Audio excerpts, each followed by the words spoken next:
성도 여러분, 11월 27일 수요일입니다. 오늘 말씀 산책은 여호수아 15장 63절입니다. 예루살렘 주민 여부수 족속을 유다 자손이 쫓아내지 못하였으므로 여부수 족속이 오늘까지 유다 자손과 함께 예루살렘에 거주하니라. 아멘. 여호수아 15장에는 유다 지파가 분배받은 땅에 관한 말씀이 나옵니다. 하나님께서 유다 지파에게 많은 성읍과 산지들을 허락해 주셨습니다. 그런데 그 맨 끝에 눈길을 끄는 구절이 하나 있는데 유다 지파가 쫓아내지 못한 성이 있었다. 그걸 말씀하고 있어요.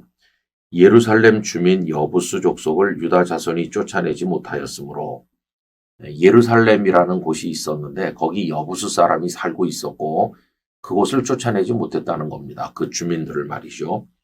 그래서 여부수 족속이 오늘까지 이 여호수아서가 기록되던 그때까지 유다 자손과 함께 예루살렘에 거주하니라 라고 되어 있습니다. 여기 예루살렘이라는 지명을 사용했지만 예루살렘이라는 지명은 사실은 나중에 사용된 것이고 다른 지명으로 불렸던 곳이죠. 여러분, 이런 일이 많이 있었어요. 어떤 지파에게 땅을 분배했는데 다 몰아내지 못하고 가나안의 백성 일부가 여기저기 흩어져 사는 그런 상황이 벌어진 것을 보게 됩니다. 여러분, 여부수 족속이 한쪽에 살고 있다고 하는 게 이스라엘, 특별히 여기 유다 지파에게는 참 어려움이었을 것 같아요. 한편으로는 눈의 가시였을 것이고 그리고 한편으로는 유혹이었을 것입니다. 가시라고 하는 것은 그들로 인한 늘 신경이 곤두서 있어야 되고 또 그들이 혹시 문제를 일으키진 않나 이런 갈등이 있는 것이고요. 또 유혹이라고 하는 것은 그들의 타락한 삶의 방식이나 그들이 섬기는 우상에 이끌릴 수 있는 위험을 이야기하는 것입니다.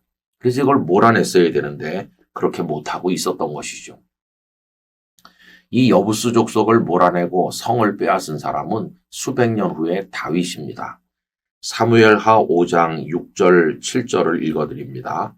왕과 그의 부하들이 예루살렘으로 가서 그 땅 주민 여부수 사람을 치려하며 그 사람들이 다윗에게 이르되 내가 결코 이리로 들어오지 못하리라. 맹인과 다리 저는 자라도 너를 물리치리라 하니 그들 생각에는 다윗이 이리로 들어오지 못하리라 함이나 다윗이 시온 산성을 빼앗았으니 이는 다윗 성이더라. 그 여부수 사람을 몰아냈어요. 그리고 다윗의 이름을 따서 다윗성이라고 불렀고 그곳이 바로 시온이고 하나님의 성전이 세워졌던 것이고 거기가 예루살렘 평화의 도성이 된 것이었어요. 여러분, 그때 이후로 예루살렘은 3000년이 넘는 오늘에 이르기까지 이스라엘 백성들의 종교의 중심지, 정치의 중심지, 그들의 마음의 고향 같은 곳이 되어 있는 것을 알게 됩니다. 성도의 삶도 이런 면이 있습니다. 우리가 교회 다니면서 하나님을 예배하고 섬긴다고 하는데 우리 신앙과 인생의 영역 한쪽 구덩이에 아직도 몰아내지 못하는 세속적인 그 무엇인가가 남아있다면 이게 바로 여부수 족속을 몰아내지 못한 것과 같다고 하는 것입니다. 그것이 고통을 가져올 것이고 그것이 우리를 넘어지게 하는 유혹이 될 것입니다. 선교사님들께서 우리나라에 처음 오셔서 조선 백성이 사는 모습을 가만히 보니까 단지 복음만 전해서는 안 된다는 것을 알게 됐습니다. 이 삶의 방식이 무너져 있었기 때문이죠. 이들을 갱생시키고 새롭게 하기 위해서 생활 개혁이 필요하다고 생각하게 된 것입니다. 술을 너무 마시니까 이거 끊게 해야 되겠다. 하루 종일 곰방대를 물고 있으니 담배를 피우지 말라고 해야 되겠다. 그리고 돈 좀 있는 사람들은 도박판에 하루를 보내니 이게 패가 망신하는 게 아니냐. 그리고 또 첩을 얻는 남자들도 많으니까 이거는 하나님의 말씀에도 안 맞고 이래서야 어떻게 건강한 그리스도인이 되겠는가. 이래서 이런 것들을 이제 다 정리해 나갔어요. 예수님을 믿는 사람은 술 마시지 않는다. 담배 피우지 않는다. 축첩하지 않는다. 도박하지 않는다. 이렇게 했어요. 그 전통이 한국교회 안에서 오늘까지 살아있어서 우리 그리스도인들은 흡연이라든지 음주 같은 거 이제 하지 않으려고 합니다. 그런데 세상이 많이 변하면서 어떤 사람들은 말해요. 아니 뭐 그게 구원받는 것이랑 무슨 상관이 있나 이렇게 말하는 이들도 있어요. 그런데 그게 마치 한쪽 구덩이에 남아있는 여부스 사람과 같은 역할을 하는 것이에요. 우선 담배를 피우고 술을 마시면 경제적으로도 손실이 많습니다. 그거를 더 건전하게 사용할 수 있지 않겠어요? 내가 술을 마시지 않고 그 돈으로 어려운 사람을 돕는다면 훨씬 더 아름다운 것이겠고요. 그게 건강에도 그렇게 도움되는 게 아니지 않습니까? 어떤 건강 상담을 하면 맨 끝에 가서 나오는 게 적절한 운동을 하라는 것과 동시에 금주, 금연이 반드시 들어가는 걸 볼 수 있잖아요. 뿐만 아니라 술은 우리의 영혼을 혼미하게 만들어요. 그래서 그 다음 타락을 가져올 위험성이 굉장히 많아요. 되게 술 마시는 분들은 기분이 좋아서 마시고 화가 나서 마시고 그러는데 자신의 내면을 다스리는 게 술이 아니면 안 된다고 하는 것은 너무나도 안타까운 일이죠.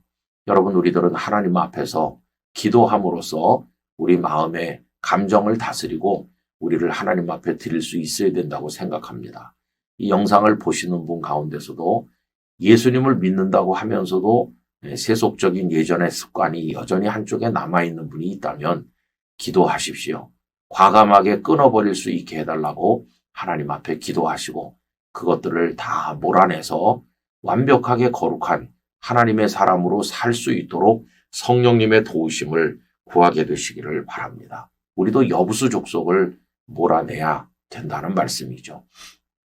그렇게 하고 말씀을 가까이 하시고 늘 주님을 묵상하시고 그리고 주님이 기뻐하실 일이 무엇인지를 늘 생각하셔서 그것이 취미가 되고 그것이 생활의 습관이 되고 그것이 인격이 되고 그것이 우리의 인생 자체가 되어야만 할 것입니다.